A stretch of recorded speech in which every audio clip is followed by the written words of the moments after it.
their work has been the window to Kansas City's progress. The downtown airport, the polar bear enclosure at the zoo, the windshields of police cars across Kansas City. You know, just thinking about how we started, thinking about how we've progressed where we are now.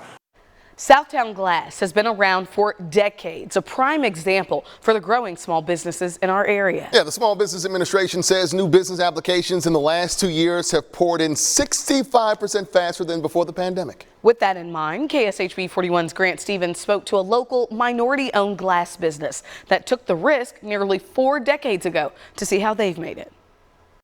39 years is a long time to be open for business. So we met with the owners of Southtown Glass to reflect on what's been and what's next. How did we start?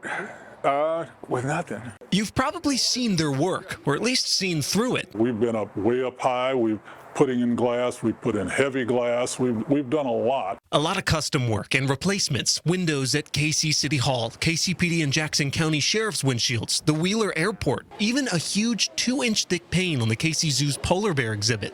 Whatever job that comes up, and I'll look at it and I say, oh, that's going to be a tough one. Some way, somehow, he figures it out. But this might be one of the last panes the Rose brothers, Ronald and Winfred, ever load.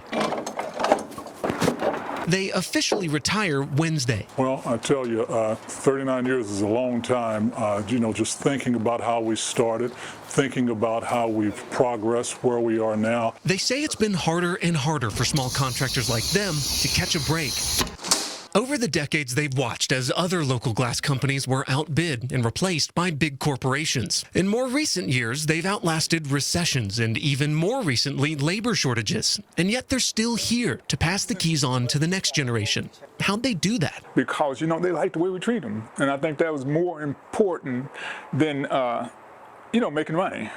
It's more important how you treat people and stuff like that. And I think that's one way we've weathered so much going on because people come back to it. That's their big secret. That's their advice to all new businesses like they were once. Working together as brothers, this relationship has probably been the best partnership that I've ever seen. In KC, Grant Stevens, KSHB 41 News.